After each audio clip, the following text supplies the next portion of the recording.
Hi there. I'm Joryn Jenkins. I'm a collaborative lawyer, and I have a poster that I use in my process, in actually my team meetings, that I'd like to share with you today. It's the poster that I call, well, everybody would call this, the roadmap to collaborative resolution. You know, a lot of people are visual. We lawyers tend to think in words, but many people do think more visually, and so I try to help folks understand the process with more visuals. This actually has a lot of words on it, but it's the best that I could do. And people use this, they understand this because I've got it, you know, laid out for them, step 1, step 2, step 3, step 4.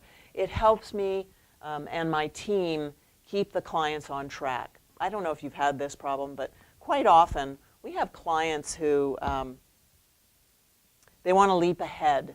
They want to leap ahead to brainstorming options, to evaluating options, and they want to skip the initial steps, the homework, the hard work. And so this poster helps me keep them following the roadmap, which is so critical to getting to a good collaborative resolution that everybody has bought into. So here's the roadmap. Number 1, we establish the ground rules. The ground rules are be polite, be patient, be honest, listen actively. A lot of clients need to have that explained to them. We listen actively. We don't interrupt. We focus on the future. We avoid discussing the past. That's not helpful. So focus on the future. Focus on solutions. Avoid blame. Same idea. And then speak for yourself. So use I sentences, not you sentences. You sentences tend to sound like we're blaming.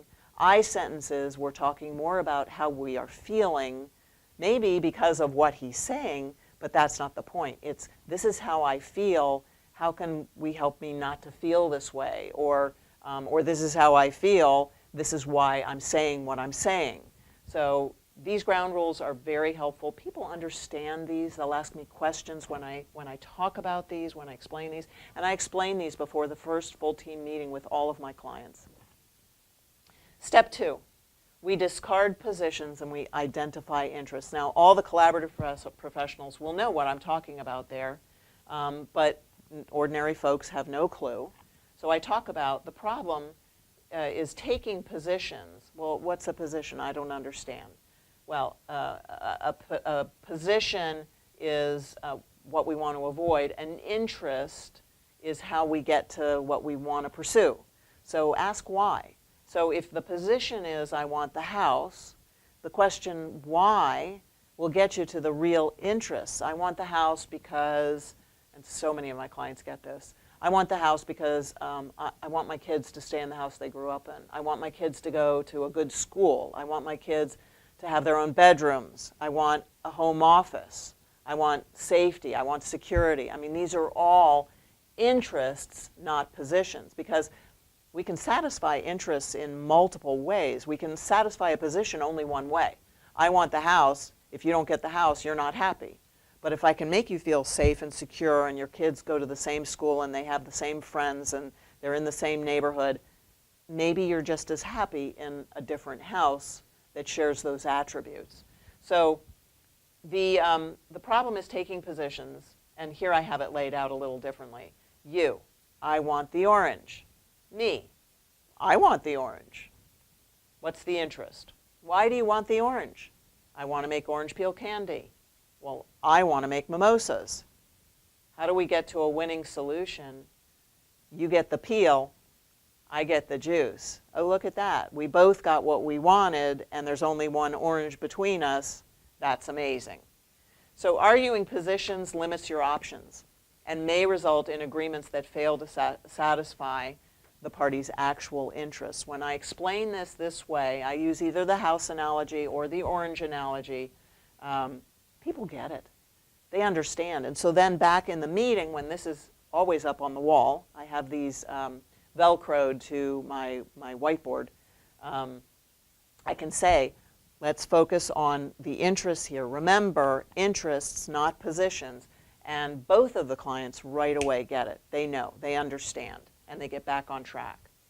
Step 3, after we identify the interests, we address the temporary issues. That's critical if there's a temporary issue. If there's no temporary issue, we gloss right over that. It's not important. Step 4, we start gathering and exchanging information. Now understand, I'm not doing all this. This is the team. So identifying interests, most often you'll have done that if you're a client with your facilitator or with your coach. Identifying interests is easiest by the mental health professionals.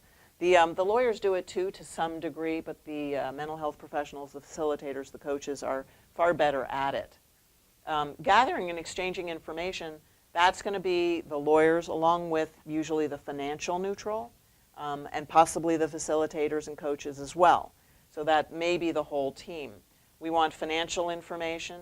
We want what's requested. We want what's relevant. Unlike in court where we're sending out discovery requests, motions, and requests for mandatory disclosure and requests for production of documents and setting depositions and sending interrogatories, here we just ask, can I have those documents? Oh yeah, I was getting those for the financial. Actually, I usually just ask the financial for them because the financial neutral is collecting them anyway. And sometimes I don't even need to see those documents because the financial neutral is the one who's wrangling that financial information. I don't have to do it. After we gather and exchange all the information and get all that homework done, then we're brainstorming options. So now we're talking about possibilities. What's the future look like? What's the environment? It's open, it's casual, it's relaxed, it's creative. We're being creative now. Now we're thinking of possibilities. What could happen? What could be done? The participants are the entire team. We do that in a full team meeting. The pace is fast. There's no judging. There's no self-evaluation. No, oh, I shouldn't say that because that just sounds stupid. No, say anything you want. It's fun. It's fun, and because you could say something that seems kind of weird, but it makes someone think of something else that's actually valuable. So brainstorming, look up brainstorming. It's become a big term of art in all kinds of areas. We use it in collaboration all the time, but it's become very top of mind in many professions at this point. Brainstorming. The process, there's no bad idea. What's the brainstorming process? There's no bad idea.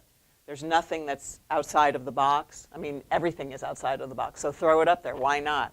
It's off-the-wall ideas.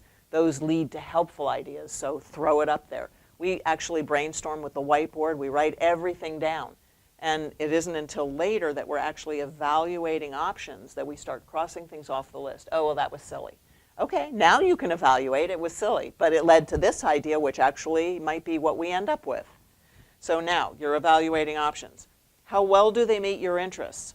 What's the cost benefit to each of the clients? What's the best alternative to the negotiated agreement? That's BATNA, WATNA. What's your worst alternative to a negotiated agreement? And then you step into each other's shoes. How would you feel if you were the one taking that option? Would you be happy if you were he or she who was the one who was doing it instead? And then step 7, select options. You decide, not some judge who doesn't know you or your family or share your interests or understand you. You decide for your unique family what's going to be best for your unique family. You'll have a unique marital settlement agreement, but it will be the one that you came to. It'll be the one that you can live with, that you're comfortable with. And that's how the collaborative process works. That's the roadmap. This is the poster that helps me keep my clients and my team on track. Sometimes we have team members who lose track of where we are in the process, and this helps them as well. So I hope this has been valuable information for you. Get in touch if there's anything that I can do or if you want to buy a copy of the poster.